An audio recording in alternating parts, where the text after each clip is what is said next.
Welcome back to Inside the Pride. Now joined by the head coach, Dan Campbell. And coach, this time last week, you were talking about your players saying enough is enough and setting a new standard. What standard did they set in that win against the Green Bay Packers? Well, look, we did a number of things right. Ultimately, we made the play we had to make to win the game as opposed to the other way, man. It was one less play we made and we lose. We made the play that we had to make. We made a number of plays, but, and the guys, that's the best defensive performance we've had, and I really felt like as a whole, that's the best we played as a team. Offense, defense, special teams, we all complemented each other. Defense will have to bring in again against these Chicago Bears. Justin Fields, quarterback. You already mentioned him earlier this week, 178 yards on the ground as quarterback. What does your defense need to do to contain him from doing what you're about to show us? Yeah, look, they've done a good job over the last 3 weeks. They really, since their bye, they've catered this offense around him. Everything starts with him. I'll just show this from behind. They got him in 3rd and 7.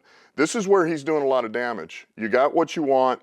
All right, you got a chance to get off the field. Man, if you give him a lane and his first progression is not there, he's running. And once he gets through this, this is where he's very dangerous because he's pretty slippery, he's agile, and he's got speed. And this is what this whole tape looked like on 3rd down. I mean, it requires you to have to be very disciplined on your rush patterns.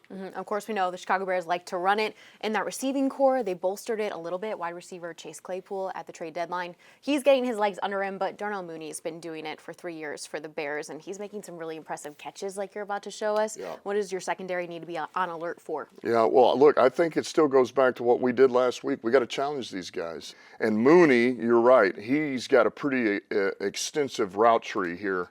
But he can make plays in the middle of the field. He can make plays over your head. He can run the daggers. He can do it all. And he's got pretty good catch radius, So he's somebody you can't sleep on him. Just because they got Claypool, they got a pretty good tight end. They've got a group of receivers. But, I mean, look at this catch.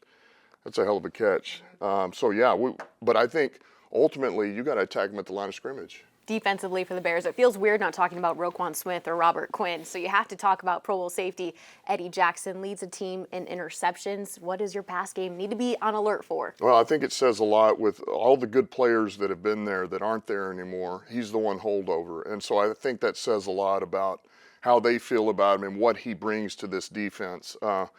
He's always been, in my opinion, a guy that he's a very crafty, smart, rangy safety that's a ball guy. He finds the football, and this is a good look at it, man. He'll just read the quarterback. He knows the patterns that are coming, and he's pretty dangerous with the ball in his hand like you see here after he gets a pick. So certainly we got to be in tune for where he's at, and we can't let him take a game over. You've already mentioned a couple times this week, this could be a really great opportunity for your first road win as a head coach for the Lions. What is the most important thing your team has to do to make that happen? Yeah, look, I think a lot of it is what we talked about last week, man, discipline. We got to be very disciplined to do our job inside the game plan that we feel like it'll be designed to beat this team. So this quarterback's a problem, man, and the run game's a problem. We get gap responsibility. We have to challenge on the perimeter. And then offensively, man, we have to be very efficient on 1st down. We're going to have to be able to run this football, which will set up everything else.